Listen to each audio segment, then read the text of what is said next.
Hello everyone and welcome back. Today, I have 6 true ghost stories from the sea. Number 1. The legend of the Ourang Medan may be one of the creepiest maritime ghost stories ever told. It goes as follows. In June 1947, several ships in the Straits of Malacca picked up an SOS that included the message: "All officers, including captain, are dead. Lie in chart room and bridge. Possibly whole crew dead." That was followed by another message from the sender that read simply, "I die." 2 American merchant ships picked up the message, which was identified as coming from the Ourang Medan, a Dutch freighter.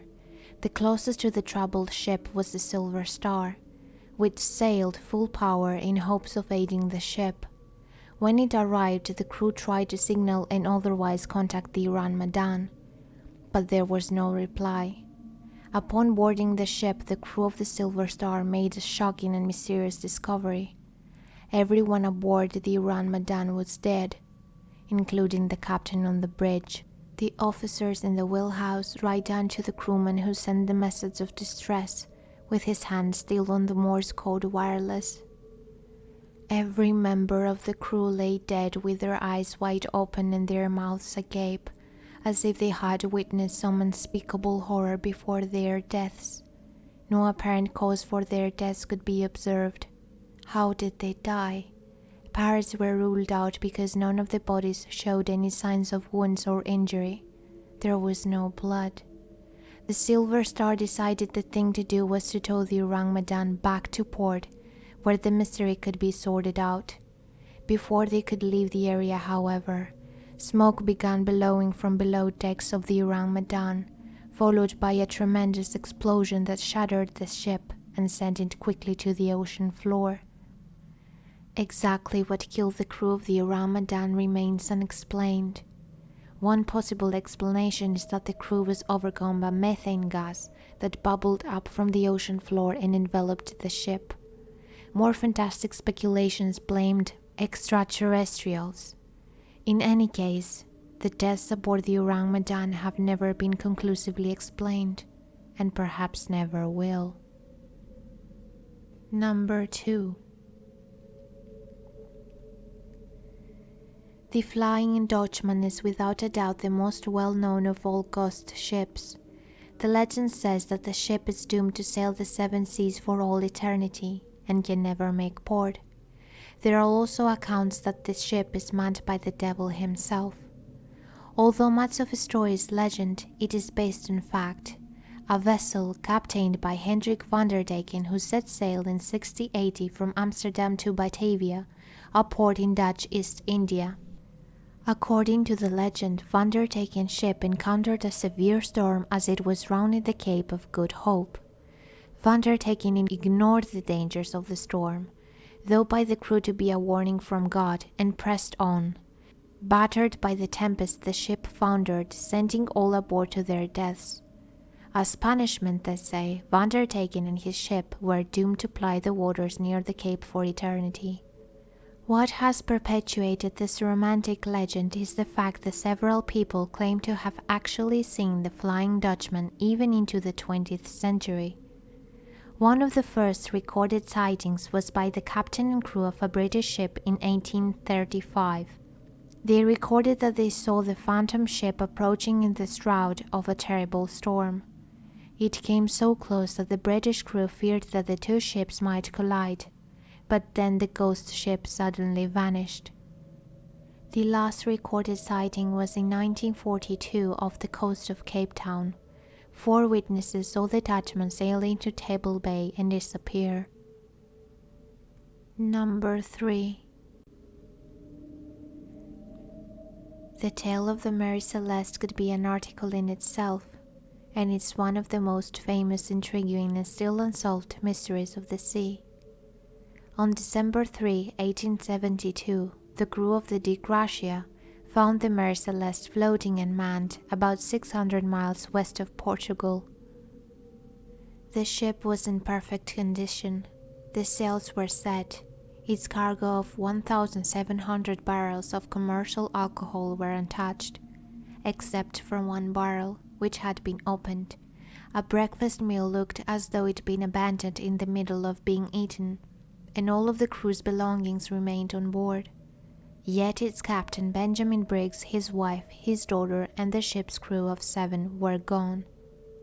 Some versions of the story say that the ship's lifeboat was missing, while others say it was still in place on deck. All that seemed to be missing was the ship's chronometer, the sextant, and the cargo documents. There was no sign of struggle, violence, storm, or any other kind of disturbance. The last entry in the ship's log was made on November 24 and made no indication of any trouble. If this ship had been abandoned soon after this entry, the Mary Celeste would have been adrift for a week and a half. But this was impossible, according to the crew of the Crusher, considering the ship's position and the way its sails had been set. Someone or something must have worked the ship for at least several days after the final log entry. The fate of the crew of the Mary Celeste remains a mystery. Legend has it that every time the ship changed hands, the new owner would sell it after hearing about its history of bad luck. In 1887, the boat was destroyed by its owner. Number 4. It is understandable how a ship could be lost in the vast, deep, and volatile oceans, but how could a ship completely disappear without a trace in a river? In June 1872, the SS Iron Mountain steamed out of Vicksburg, Mississippi, with an on-deck cargo of baled cotton and barrels of molasses. Heading up the Mississippi River toward its ultimate destination of Pittsburgh, the ship was also towing a line of barges. Later that day, another steamship, the Iroquois Chief, found the barges floating freely downriver. The tow line had been cut. The crew of the Iroquois Chief secured the barges and waited for the Iron Mountain to arrive and recover them, but it never did. The Iron Mountain nor any member of its crew were ever seen again. Not one trace of the wreck or any piece of its cargo ever surfaced or floated to shore. It simply vanished. Number 5. One of the most famous of all cruise ships, the Queen Mary, now hotel and tourist attraction, is said to be host to several ghosts. One may be the spirit of John Petter, a 17-year-old crewman who was crushed to death by a waterlight door in 1966 during a routine drill. Unexplained knocking had been heard around the store, and a tour guide reported that she saw a darkly dressed figure as she was leaving the area where Petter had been killed. She saw his face and recognized that it was Petter from his photographs. A mysterious woman in white has been sighted near the front desk. Typically, she disappears behind a pillar and does not reappear. Another ghost, dressed in blue-gray overalls and sporting a long beard, has been spotted in the shaft alley of the engine room. Ghostly voices and laughter has been heard by the ship's swimming pool. One employee saw the wet footprints of a child appearing on the pool deck, with no one there. Number 6.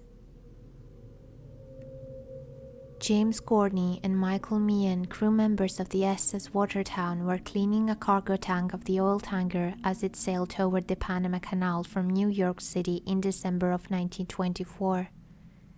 Through a freak accident, the two men were overcome by gas fumes and killed. As was the custom of the time, the sailors were buried at sea. But this was not the last the remaining crew members were to see of their unfortunate shipmates. The next day and for several days thereafter, the phantom-like faces of the sailors were seen in the water following the ship. This tale might be easy to dismiss as maritime legend if it weren't for the photographic evidence.